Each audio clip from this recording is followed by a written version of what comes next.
Habis itu sekarang kita bahas tentang perjalanan hijrah Nabi Muhammad sallallahu alaihi wasallam. Hijrah ini berawal hari Kamis. Jadi hari Kamis itu berkumpullah datuk-datuk nenek mama Hulu Balang di sebuah lembaga namanya Darun Nadwa. Kalau di Pekanbaru tadi kami berkumpul juga tadi sore. Nama lembaganya LAM, Lembaga Adat Melayu Riau.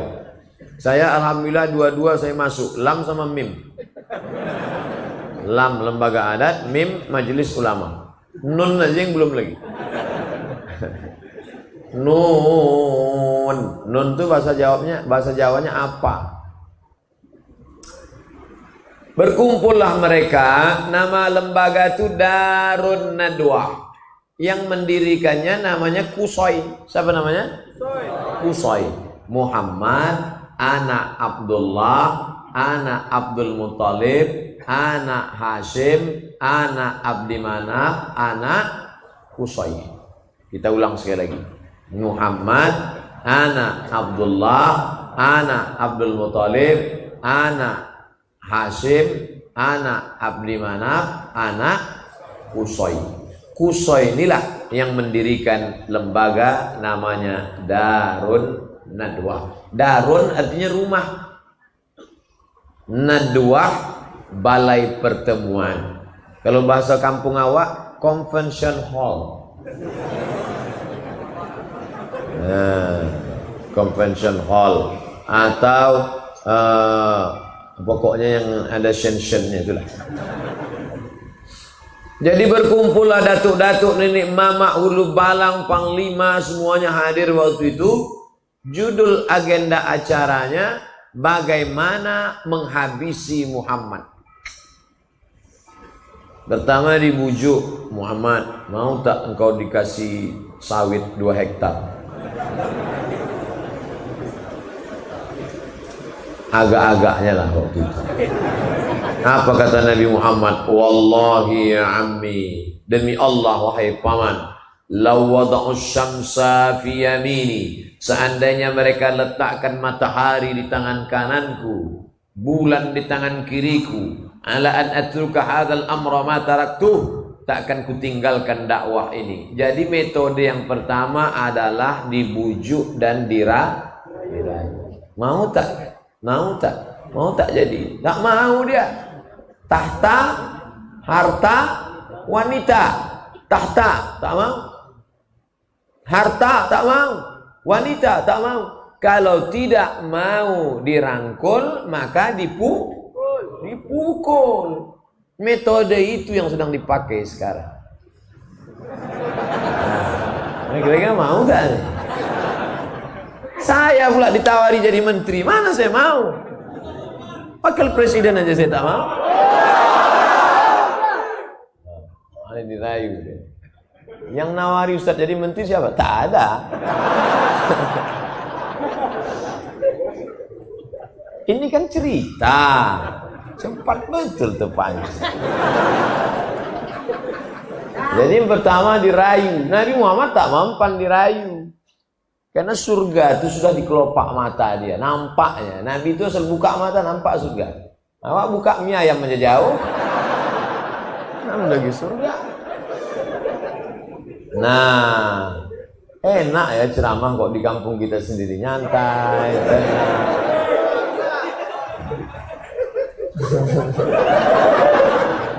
Nah, lalu kemudian tak mempan, maka ini mesti harus dihabisi. Ditambah lagi paman dia yang dihormati itu meninggal dunia. Namanya Abu Thalib. Orang segan mau membunuh dia karena paman dia Abu Thalib. Mana orang berani? Samalah macam saya di Pekanbaru. Mana berani orang musik saya? Itu anak buah Pak Ilyas Kusti itu. Macam-macam nanti kalian tengoklah. Mana orang berani? Ceramah saya di Rokan Hulu, mana orang berani? Itu geng Pak Ahmad tuh. Begitu Pak Ahmad berhenti jadi bupati, dicoret nama kita.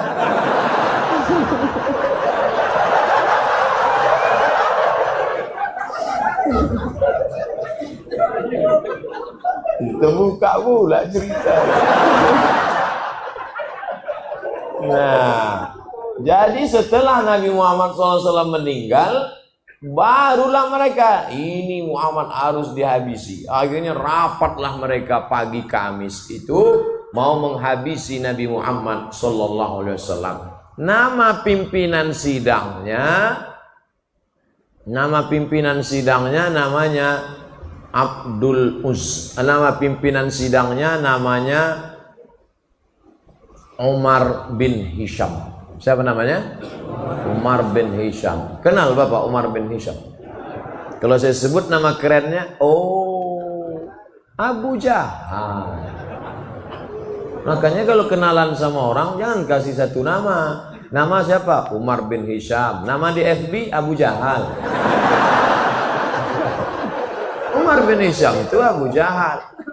Saya dulu tanya, nama Ustadz siapa? Abdul Somad. Loh, kami cari di FB kenapa tak dapat?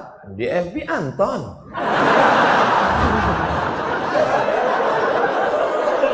Nah, jadi nama kerennya Abu Jahal. Abu Jahal. Abu artinya bapak, Jahal bonga. Abu Jahal Pak bonga. Namun enggak ada itu. Jadi Abu Jahal tadilah pimpinan sidang paripurna nih. Sidang paripurna. Kok bisa pula lah bonga jadi ketua sidang? Karena yang memilih itu goblok. Maka naik bonga. Yang tersinggung dengar ceramah saya.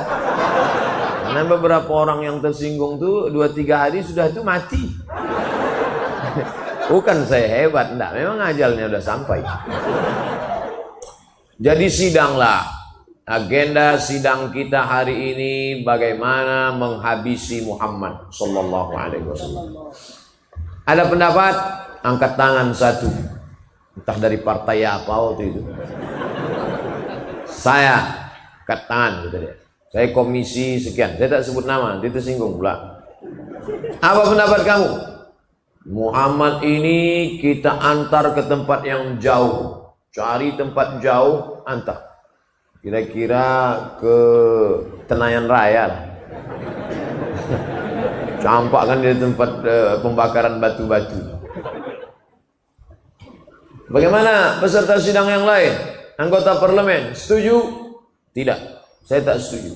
Kenapa? Jadi mereka di Darun Nadwa itu berdebat juga.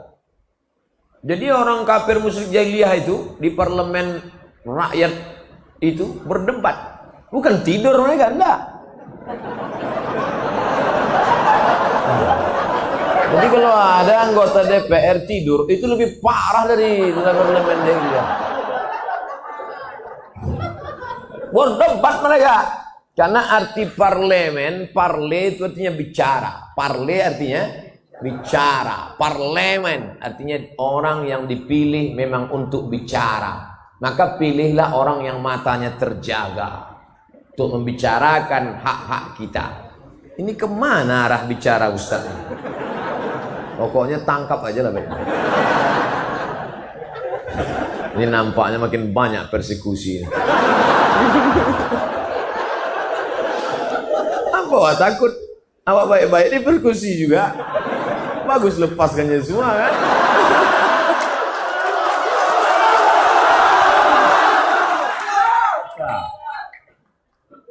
Udah itu tak setuju saya.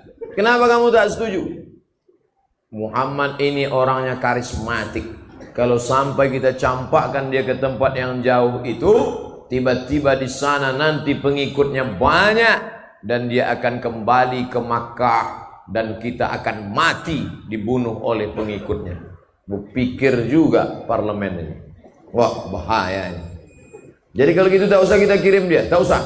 Bahaya. Oke, ada peserta yang lain? Ada. Jadi otaknya bekerja mereka ini. Tak ada yang off otaknya. Kerja. Bagaimana menghabisi Muhammad? Pendapat satu tolak. Tak setuju ya? Tidak. Ada pendapat lain? Ada. Apa pendapat kamu? Pendapat saya begini.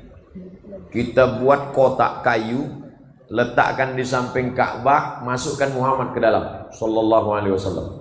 Masukkan dia ke dalam, jangan kasih makan, jangan kasih minum, biarkan dia kering di samping Ka'bah. Gimana? Ini modalnya kan lebih efisien, hemat biaya, mengatasi masalah tanpa masalah. Pegadaian syariah. Kata anggota parlemen yang lain, saya tak setuju. Kenapa? Karena jangan kalian sangka di samping Makkah ini tak ada pengikutnya. Pengikut dia banyak. Kalau sampai mereka melihat pemimpin karismatik mereka dibuat begini kering di samping Ka'bah, maka Makkah akan bergejolak, terjadi revolusi umat besar-besaran.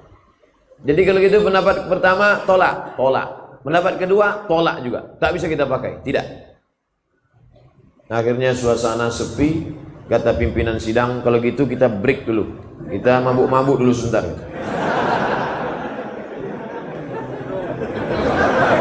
Itu tak ada, saya aja nambah-nambah.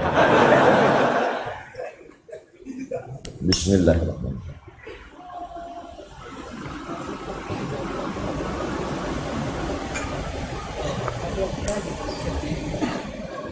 Ada pendapat yang lain? Ada.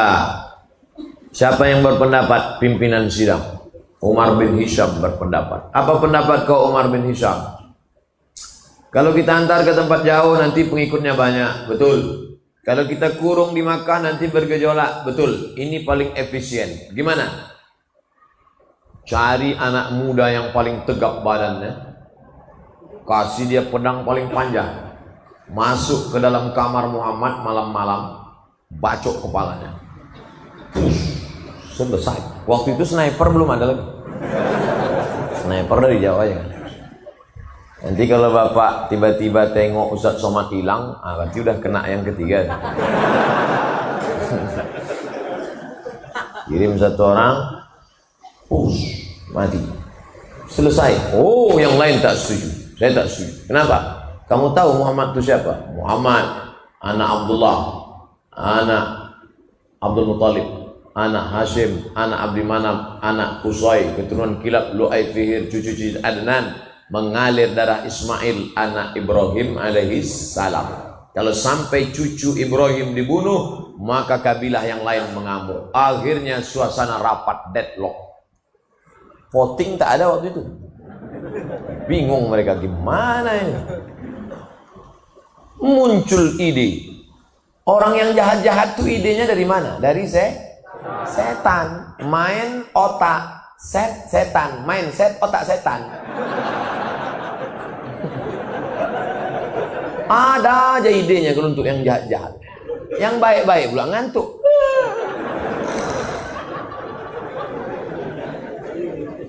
Yang otak-otak kotor, otak-otak sungsang, otak-otak bekudis, otak-otak bekurak, ada aja ide di otak. Gas terus. Tak itu benar. Nampaknya makin banyak daerah batal nih. Jadi gimana? Kata Abu Jahal, aku ada ide. Gimana caranya? Jangan utus satu orang. Kalau satu orang yang membunuh, pasti dicari. Kalau satu orang bunuh, dia nanti akan dicari. Dan satu suku akan ditangkap. Jadi gimana caranya? Satu suku utus satu orang, satu suku utus satu orang, satu suku satu orang. Semua suku mengutus. Kalau semua membunuh, siapa yang mau ditangkap? Inilah ide korupsi berjamaah. Kalau satu tangkap, tapi kalau ramai-ramai siapa mau tangkap? Betul kan?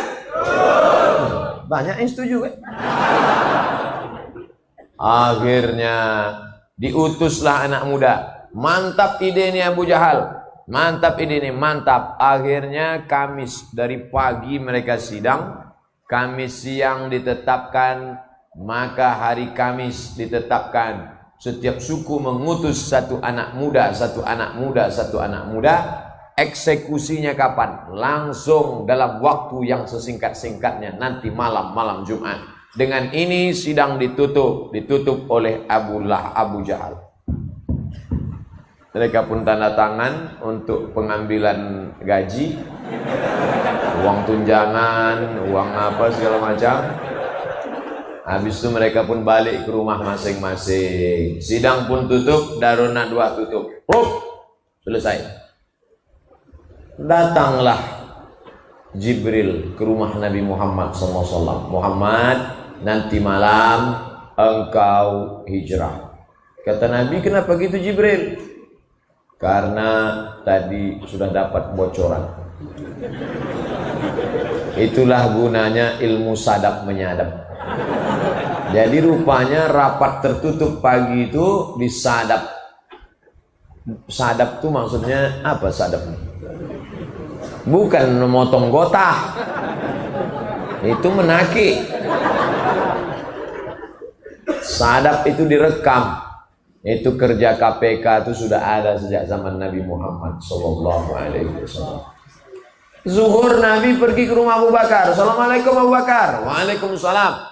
Nanti malam kita hijrah Abu Bakar. Siap ya Rasulullah? Abu Bakar memang udah lama siap. Tinggal menunggu saja. Kenapa nanti malam wahai Rasulullah? Karena tadi Jibril sudah membawa berita ke rumahku bahwa nanti malam anak muda akan memancung kepalaku dan saat itulah kita keluar. Oke, siap. Siap Abu Bakar Siddiq. Apa pelajaran dari sini? Kita perlu sahabat setia. Makanya saya tak khawatir karena sahabat saya banyak. Banyak sahabat Ustaz. Di Instagram 4 juta sekarang. Saya mau ngasih tahu aja follower saya banyak. Di FB 1.200.000. Tapi yang siap mati tak tahulah. Nah, tak bisa kita one man show sendirian, tak bisa. One man show, main tunggal, tak bisa. Harus ada sahabat. Ada Pak Kapolsek, ada Profesor Ilyas Susti, dari politisi Pak Dr. Andus Ahmad MSI, dari akademisi Profesor Dr. Ilyas Susti, dari kepolisian Pak Kapolsek. Maka kita berani. Jadi berani ini kan ini. Kalau tak ada mereka pucat juga kita. Nah, Nabi Muhammad SAW bisa saja sendirian, tapi Allah mau mengajarkan kita hidup bersahabat, berjamaah. Makanya yang masuk Islam itu tidak sendirian. Idza jaa nasrullahi wal fath wa ra'aitan nasa yadkhuluna fi dinillah afwaja. Afwaja itu berkelompok-kelompok. Maka saya senang malam ini yang datang kelompok. Berikut ini kelompok anak muda, pemuda hijrah. Kelompok anak muda, jombloan sejati. Kelompok anak muda, geng motor syariah. Kelompok anak muda, jilbabers, hijabers. Kelompok anak muda, pemuda bertatu tobat. Kelompok anak muda banyak. Itu yang disebut dengan wara'aitan nasa yadkhuluna fi dinillahi afwaja. Apa nama geng kalian? Afwaja. Mantap. Nah, lalu kemudian Abu Bakar sudah siap. Nanti malam ya Abu Bakar. Ya, Nabi pulang ke rumah, siap, packing barang. Lalu kemudian malam itu habis Isya dia tidur. Nabi itu tidurnya habis Isya. Kita tak pula tidur habis Isya. InsyaAllah ceramah ini tak lama nih, biar cepat kita tidur. Nabi tidur setelah Isya biar supaya mudah tahajud malam. Kenapa kita sekarang payah tahajud? Karena habis Isya acara. Makanya habis Isya ngobrol itu makruh, kecuali untuk bicara akhirat, untuk ngaji. Tidur yang paling berkualitas kata Pak Dokter habis Isya. Jam 8 habis Isya, 9, 10, 11, 12, 1, 2, 6 jam tidur paling berkualitas. Katanya harus tidur 8 jam Pak Ustaz. Kalau tak tidur 8 jam kena penyakit 5L, lemah, letih, lesu, letoy, loyo, lunglai. Tidur itu bukan jamnya, tapi kualitasnya tidur itu. Coba tengok kawan-kawan kita security yang malam tak tidur. Siang tidur dia dari jam 6 pagi sampai jam 6 petang. Sholat jamaah takhir semua. Lemas juga badan dia. Tapi ada orang yang tidurnya sedikit aja, tapi berkualitas. Makanya habis isya tidur. Tak bisa lah Pak Ustadz, kami ada acara. Oke, tambah 2 jam. Jam 10 tidur. Tadi saya mulai ceramah nih jam setengah 9. Sekarang sudah jam setengah 10 kurang 10. Berarti saya sudah ceramah 50 menit. Kejap lagi habis. Nah, lalu kemudian Nabi pun tidur habis isya 9, 10, 11, 12, 1, 2. Pas jam 1 jam 2 dia pun bangun, keluar dia dari kamar. Waktu keluar dari kamar, anak-anak muda sudah siap menghunuskan pedang, mau masuk memancung kepalanya. Saat dia keluar itulah terjadi mukjizat. Wa ja'alna min baini aydihim saddan wa min khalfihim saddan fa aghshaynahum fahum la yubsirun. Wa ja'alna min baini aydihim sadda, di depan mereka tembok, wa min khalfihim sadda, di belakang mereka tembok, fa aghshaynahum, kami tutup mata mereka, fahum la yubsirun, mereka tak bisa menengok Muhammad. Nabi buka pintu, Nabi lewat, mereka macam orang kena pukau. Dan dipoto pula. Mengangguk. Dilemparkan Nabi pasir ke kepala mereka. Nabi pergi, setelah Nabi pergi baru mereka terbangun, pegangnya kepala. Pasir. Masuk mereka ke dalam, mereka mau cincang tempat tidur Nabi. Buka dulu selimut, coba buka dulu. Begitu dibuka selimut, Sayyidina Ali. Ali, iya, Muhammad mana? Mana? Aku tahu, kata dia.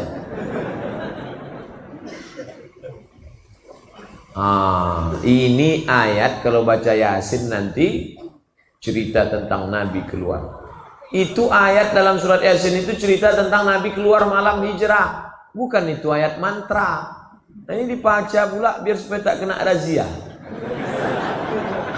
Kebetulan SIM mati, STNK belum perpanjangan. Pas nampak polisi razia, wa ja'alna min baini aydihim saddan wa aghshaynahum fahum la yubsirun. Prit, semprit Pak Kapolsek, semprit. Kok nggak mempan ya Pak Ustadz? Orang sama-sama ngaji. Mana mempan? Aku baca itu juga, kata Pak Kapolsek. Kecuali polisinya hantu, barulah mempan. Makanya uruslah SIM.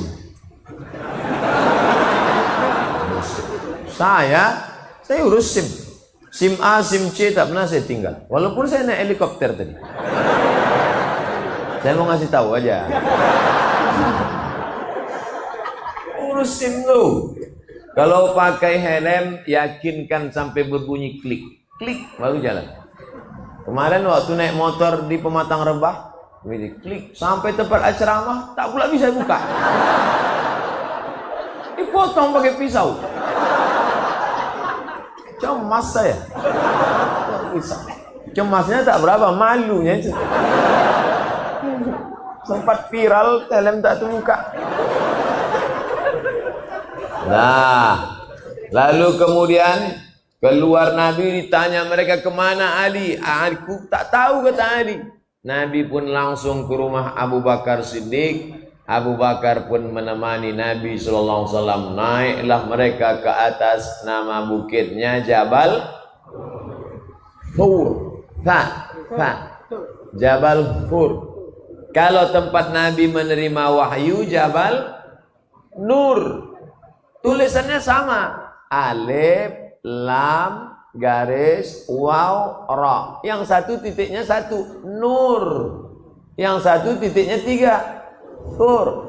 Bukan saur, Thur. Letakkan ujung lidah di gigi atas. Payah bahasa Arab nih Pak Ustaz. Thur itu ada dalam bahasa Inggris.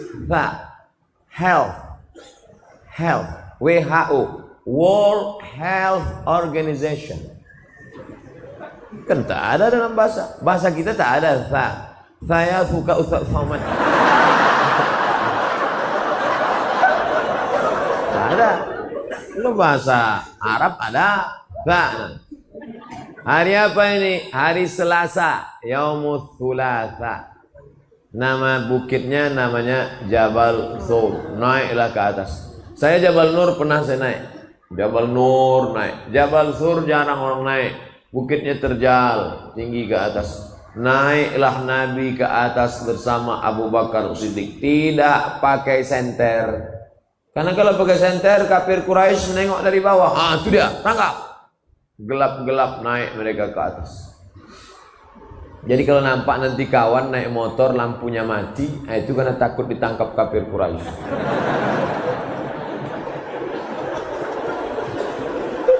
Naik mereka ke atas. Tengah malam gelap, jam 2 malam, jam 3 malam. Sampai ke atas, Nabi udah mau masuk ke dalam Jabal Sur, ada gua kecil. Mau masuk Nabi ke dalam, ditahan Abu Bakar. Jangan ya Rasulullah. Kenapa kata Nabi? Mana tahu ada binatang berbisa di dalam. Biar aku cek dulu. Masuk Abu Bakar ke dalam. Dicek Abu Bakar, tengok tak ada ular, tak ada kalajengking, bersih. Silakan masuk ya Rasulullah. Andailah kita sama Nabi malam itu. Andai saya lah sama Nabi waktu itu. Saya persilakan ya Rasulullah, silakan masuk.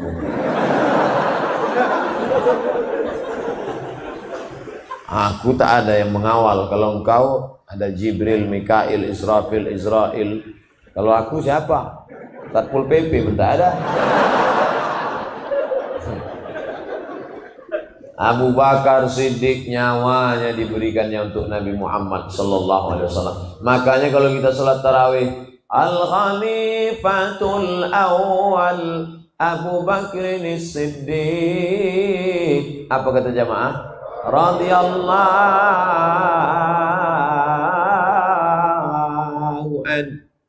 Belum pernah lagi protokol manggil saya. Berikut ini mari kita panggil Al-Mukarram Ustaz Abdul Somad. Tiba-tiba dijawab jamaah, radhiyallahu an. Karena itu titel diberikan Allah karena perjuangan untuk Nabi Muhammad sallallahu alaihi wasallam. Setelah bersih, masuklah Nabi ke dalam.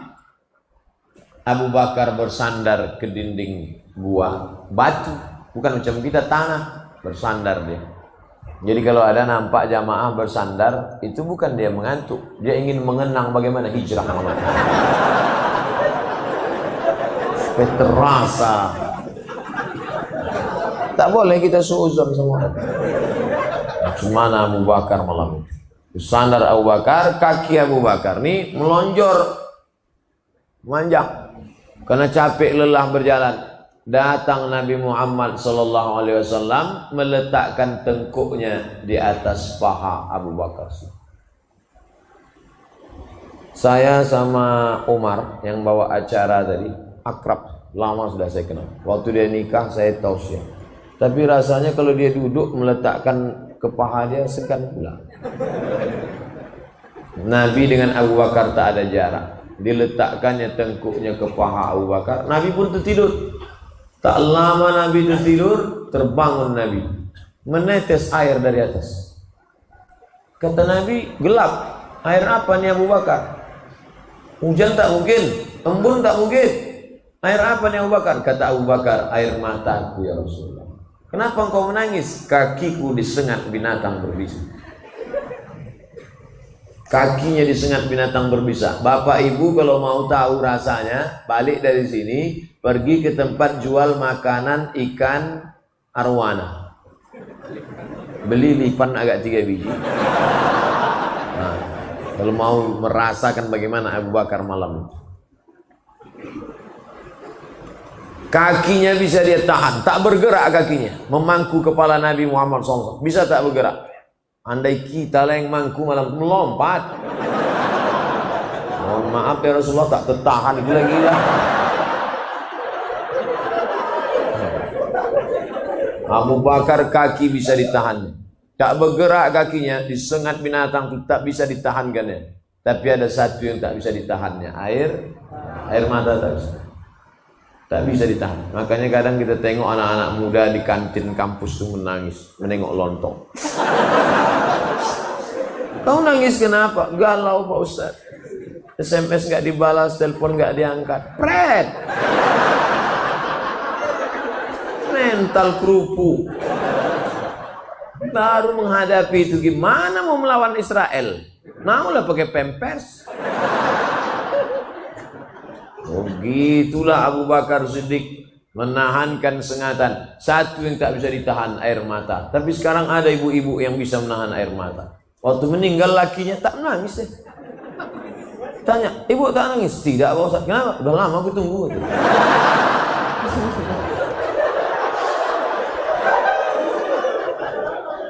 Tidak jamaah Al-Ikhlas. Jamaah dekat-dekat sini juga. Lalu kemudian sampailah pagi. Malam apa itu? Malam Jumat, malam Sabtu, malam Ahad. 3 malam. 3 hari 3 malam mereka transit di sana. Yang ngirim makanan siapa? Perempuan namanya Asma. Pakai Hamzah. Asma. Kalau Asma Sosa Ongo. Ini namanya Asma binti Abi Bakar. Saya laki-laki sehat. Rasanya kalau disuruh bawa nasi ke atas. Asma 3 hari 3 malam membawakan makanan. Apa pelajaran dari sini? Pentingnya peranan perempuan. Jangan katakan Islam tak mempedulikan perempuan. Nih, pelajaran dari hijrah Nabi Muhammad SAW. Perempuan naik ke atas membawa makanan. Selama 3 hari berita hiruk pikuk di Makkah ini harus disampaikan ke Nabi di atas. Berita di Makkah sampai ke atas. Berita di Makkah sampai ke atas. Siapa yang membawa berita? Namanya Abdullah. Malam dia di atas, siang dia di Makkah. Dengar berita, naik ke atas. Apa makna pelajaran dari sini? Pentingnya update status. Makanya nanti kalau ada kawan sedikit-sedikit update. Alhamdulillah Ustaz Somad sudah berada di tempat.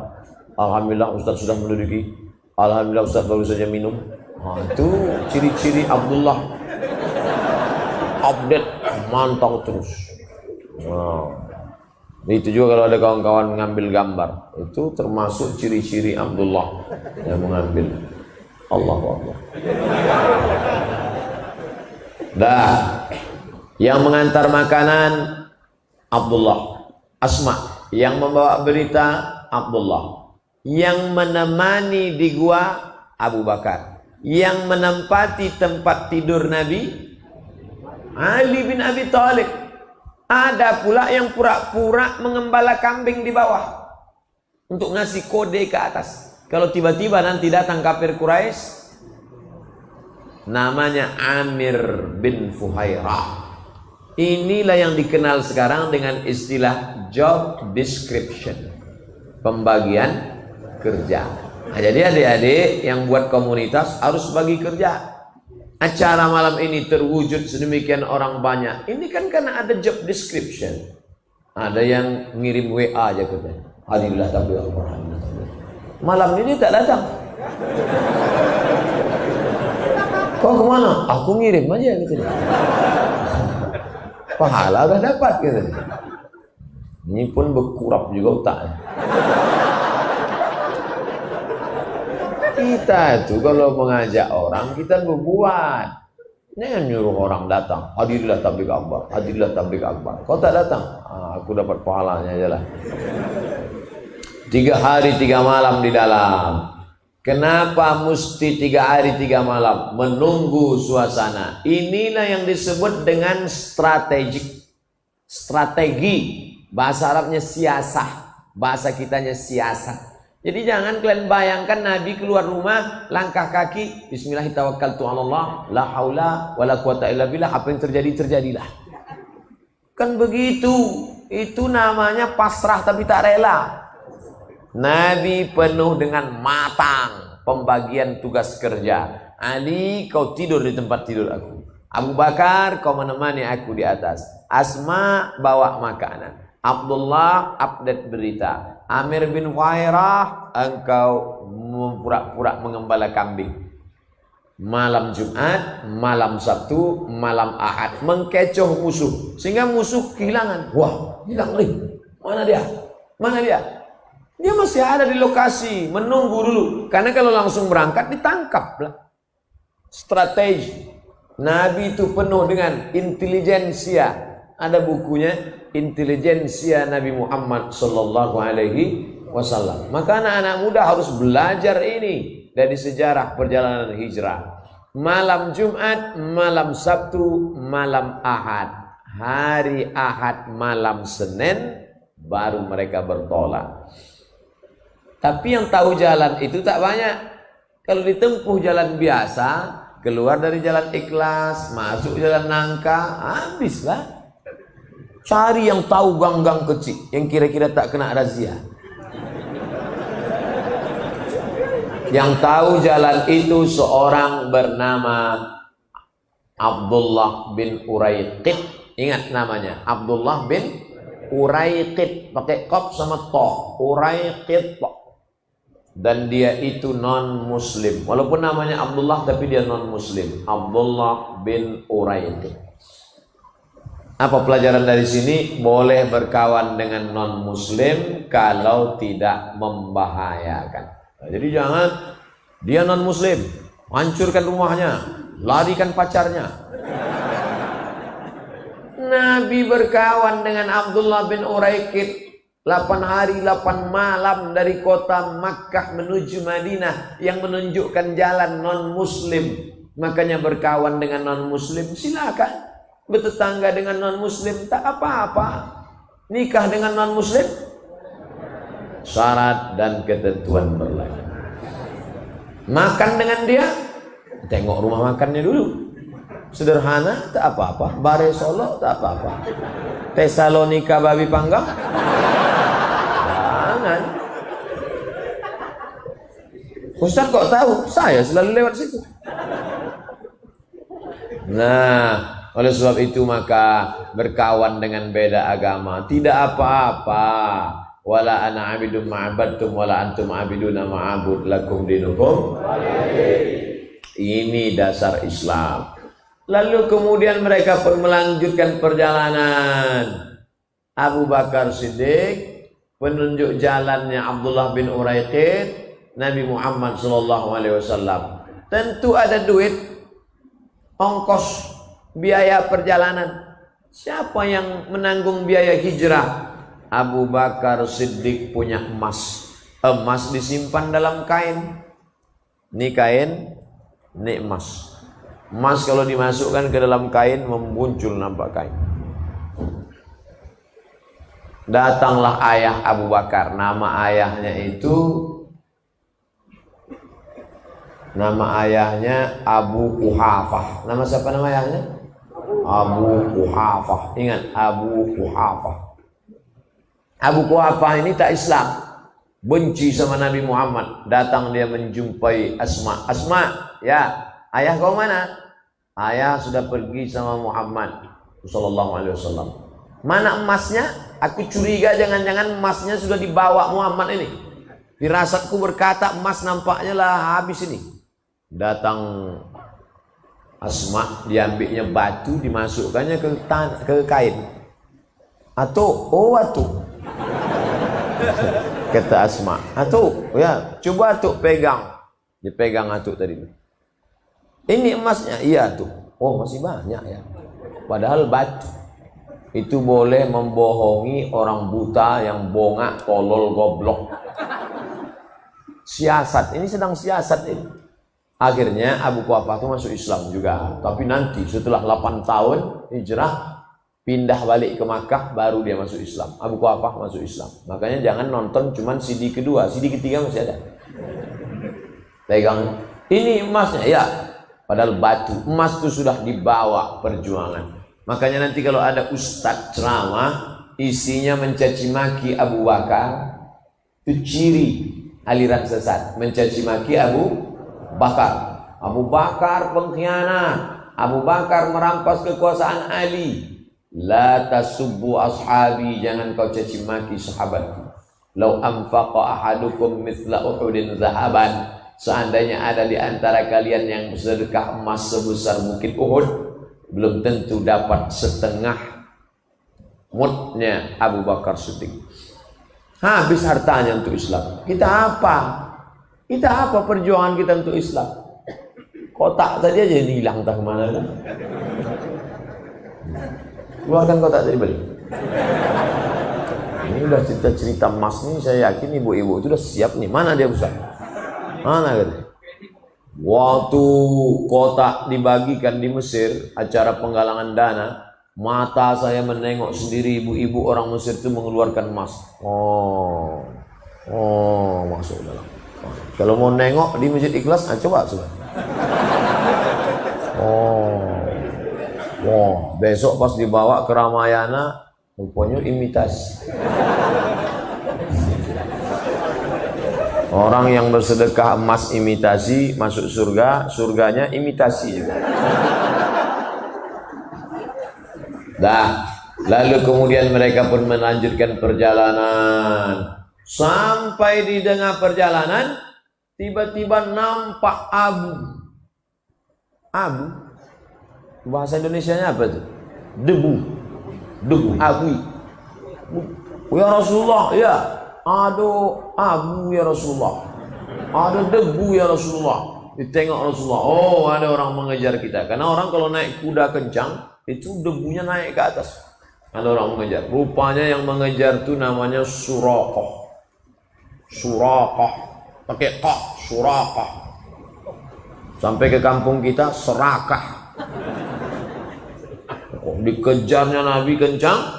Begitu sudah mau sampai menangkap Nabi, ujung kaki kuda depannya terperosok ke pasir, jatuh bergelinding, berguling jatuh. Padahal seumur hidup nenek kuda tak pernah jatuh. Macam saya, mana pernah saya jatuh? Ada 2 kali, itu pun kudanya pelan. Jatuh. Akhirnya sadar dia. Dikejarnya lagi Nabi Muhammad, dicegatnya Nabi. Stop. Aku Suraqah seumur hidup tak pernah jatuh dari kuda, pembunuh bayaran. Tapi sekarang aku sadar, rupanya yang ku kejar ini bukan manusia biasa. Engkau manusia bukan biasa. Maka hari ini itu maknanya ada orang yang keluar dari rumah dengan niat jahat, tapi di tengah jalan bisa menjadi baik. Tapi sebaliknya ada orang yang dari rumah baik, tiba-tiba di jalan menjadi jahat. Apa pelajaran yang bisa kita ambil? Jangan sampai di akhirat kita malu sama Suraqah. Waktu itu Suraqah sudah ditawarkan, kalau kau bisa membawa kepala Muhammad, kau akan dikasih 100 ekor onta. 1 ekor onta paling murah 30 juta. Itu pun onta-onta yang udah berkurap lah itulah. Kalau 1 ekor onta 30 juta kali 100 berapa? 3 miliar mas bro. 3 miliar. Kalau onta yang mahal yang bagus 70 juta, 7M. Mau berangkat dari rumah niat kepala Muhammad 7M, kepala Muhammad 7M, kepala Muhammad 7M. Tapi begitu jatuh dia menemukan titik baliknya, tak ada harga 7 miliar. Apa kata Nabi? Aghib anna Suraqah, kau balik ke Mekah, jangan ceritakan tentang kami. 7 miliar tak ada harganya, tapi ada kebahagiaan yang tak dapat ditebus dengan harta. Apa dia? Iman. Apa dia? Kelapangan dada. Oleh sebab itu maka kalau ada orang mengatakan semua bisa dibayar dengan uang, ada yang tak bisa dibayar dengan materi. Kebahagiaan hati, kelapangan yang dirasakan oleh Suraqah saat itu. Apa pelajaran yang perlu kita ambil? Ada orang keluar rumah niatnya mau memancung Muhammad sallallahu alaihi wasallam. Ada orang keluar rumah niatnya mau dapat cari harta haram, tapi di tengah jalan dia bertaubat. Betapa malunya. Dari rumah niatnya bismillah tawakkaltu 'ala Allah la haula wala quwata illa billah sampai ke tempat itu. Tak usahlah ceritakan. Jadi makin banyak orang sakit hati. Lanjut perjalanan. Lanjut. Berapa lama perjalanan ini Pak Ustadz? Berangkat hari Ahad malam Senin sampai di Kuba hari Senin. Malam Senin, malam Selasa, malam Rabu, malam Kamis, malam Jumat, malam Sabtu, malam Ahad, malam Senin, hari Senin. 8 hari, 8 malam. Sampai di perjalanan haus, air sudah habis. Boleh minta air susu kambing. Nampak peternakan kambing, boleh minta air susu kambing. Boleh kami minta susu kambing? Boleh, silakan. Tapi sekarang musim kemarau, susu kambing kering. Tapi kalau mau tes lah, di situ terjadi mukjizat. Ketika diperah oleh Abu Bakar, Nabi berdoa, didoakan Nabi, tiba-tiba ada air. Keluar air susu kambing 1 gelas. Abu Bakar menyapu bagian bawah. Bagian bawah itu disapunya. Kenapa disapunya? Dia tak mau ada pasir menetes kena ke pakaian Nabi. Tengok adab Abu Bakar. Dapat air minum, disapunya bagian bawah, dibikinkan Nabi. Lalu Nabi pun meminum air susu itu. Apa kata Nabi? Fasyariban nabiyyu hatta irtawaitu. Nabi meminum air itu sampai hausku hilang. Saya waktu membaca itu, Nabi minum air itu sampai hausku hilang. Yang minum siapa? Nabi. Yang hausnya hilang? Ini salah cetak hukum. Nabi minum sampai hausku hilang. Sekarang kita tes.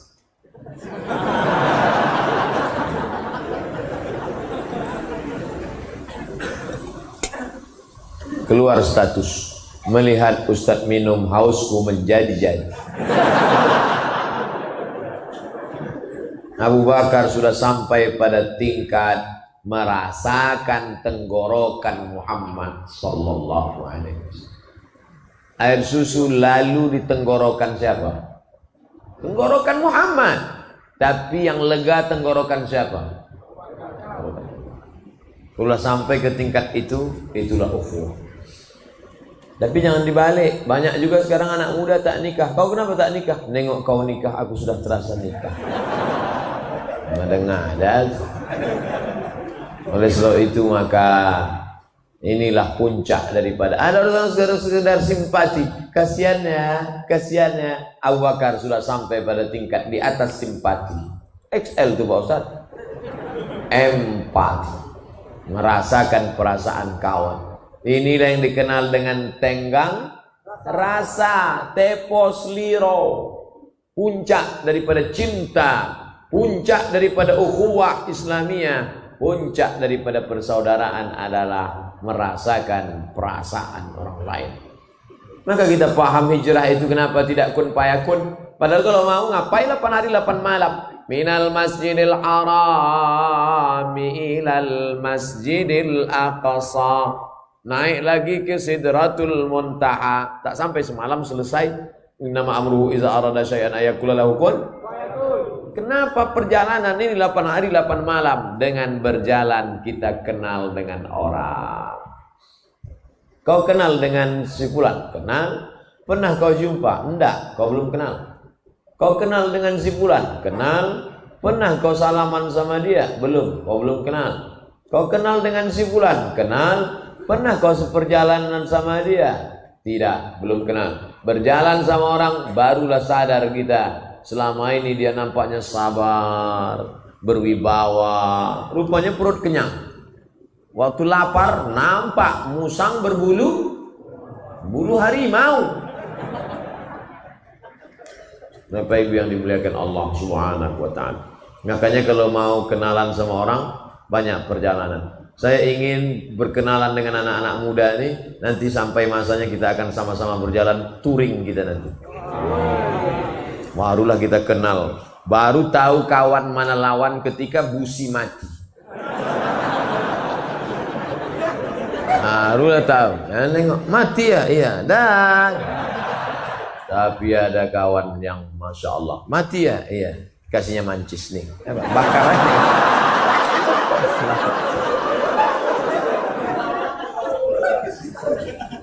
Ayo bro, kata dia, ku dorong dari belakang, diulurkannya kakinya. Ayo, demi engkau, nggak ada lo nggak rame.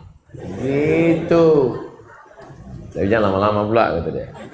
Nah, akhirnya singkat cerita sampailah mereka disambut dengan tala'al badru alaina min saniyatil wada' wajaba syukru alaina mada'anillahi da'. Terjadi ikhtilaf tentang tala'al badru alaina. Sebagian mengatakan sanadnya tak sahih. Mau sahih tak sahih, yang jelas bahwa ada kebahagiaan menyambut kedatangan Nabi Muhammad sallallahu alaihi. Begitu dulu sahabat, Nabi datang disambut tala'al badru alaina. Ustadz Somad datang ke rumahnya, disambutnya dengan lagu Jatuh Bangun Aku Mengejarmu. Begitu turun dari kendaraan, itulah pula lagu dinyanyikan. Maka saya banyak tak datang pesta-pesta kibut-kibut tunggal. Sekarang alhamdulillah sudah banyak pesta-pesta di Pekanbaru, tidak lagi pakai lagu-lagu maksiat, sudah pakai lagu-lagu religi.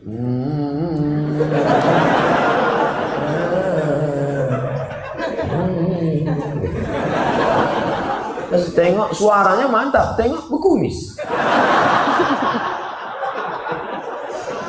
Jadilah ibu-ibu yang mau pakai rebana bagus, tapi jangan pula ada acara nikah dinyanyikan lagu Bila Israel datang menangislah kedua mempelai di atas. Sesuaikanlah sama lagu bahagia, lagu Barakallahu lakuma wa baraka alaikuma. Barulah, ini enggak lagu No Woman No Cry. No Woman No Cry. Yang menyanyi tak paham, yang mendengar tak paham. Sama-sama mengangguk. Tak apa diangguk kan? Sampai di Kuba hari Senin, menginap sampai malam Selasa, malam Rabu, malam Kamis, malam Jumat. Selama 4 malam berdiri satu masjid. Itulah dia Masjid Kuba. Bukan Fidel Castro. Kuba pakai kop, bukan Kuba. Kuba cerutu. Masjid Kuba. Siapa yang sholat di Masjid Kuba sama dengan umroh. Iya Pak Ustadz, iya, menyesal kami Ustadz, kemarin di Masjid Kuba tak sholat. Jadi apa? Ambil selfie. Tak sholat sunat. Sholat sunat di Masjid Kuba. 4 hari 4 malam berdiri satu masjid. Tanya Profesor Ilyas Susti bagaimana sulitnya mendirikan masjid. Ikhlas. Tanya Pak Dr. Andus Haji Ahmad MSI bagaimana susahnya dulu mendirikan Masjid Islamic Center Pasir Pengairan Rokan Hulu. Apa kata anggota-anggota dewan itu dulu? Mau buat masjid di pokok karet, iya, ciga sama cingko aja lah sholat di situ nanti. Tak yakin mereka ada manusia yang sholat di situ. Apa yang terjadi sekarang? 17.000 orang sholat di Islamic Center Pasir Pangarayan Rokan Hulu hari Ahad, hari Sabtu. Sabtu Ahad. Masjid terbaik se-Indonesia 2015. Menaranya 99 meter, pakai lift ke atas. Naik. Ustadz Somad, kalau Ustadz naik ke atas, nampak rumah Ustadz di Panam. Naiklah saya. Sampai ke atas saya tengok, tak ada. Kata bapak, nampak. Nengoknya pakai mata hati Pak Ustadz. Bayangkan. Strategis, Rokan Hulu, sebelah kanan Sumatera Barat, Payakumbuh, sebelah kiri Habis Dargaluh, Sumatera Utara, Riau, Sumatera Utara. Makanya hari Sabtu, hari Ahad, plat BK sama plat BA, BK, BA, BM pula tak ada. Bayangkan tuh hebatnya. Masjid. Makanya membangun peradaban berawal dari masjid. Karena Nabi bangun masjid pertama. Makkah, Masjidil Haram. Madinah, Masjid Nabawi.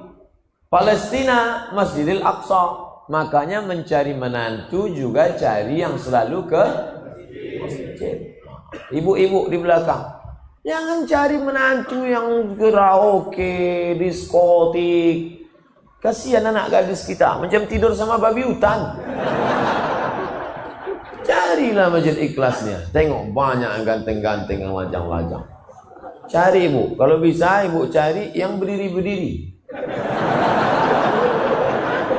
Itu tahan uji itu.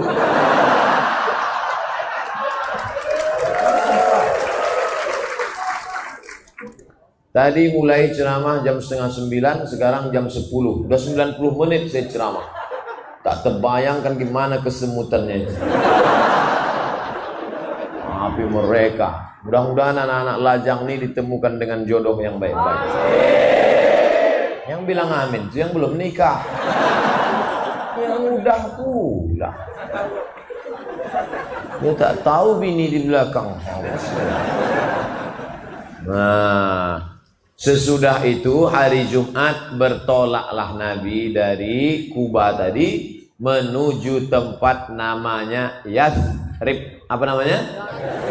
Ya, pakai sa, Yathrib. Yathrib artinya tanah mati, tanah tandus, tanah busuk, tanah banyak kuman dan penyakit. Bayangkan kalau kamu kemana? Ke Yathrib. Tanah mati, tanah busuk, tanah banyak kuman dan penyakit. Dirubah Nabi namanya menjadi Al-Madinah Al-Munawwarah, kota peradaban yang terang benderang. Jadi kalau ada orang mengatakan, what is in a name? Apalah arti sebuah nama?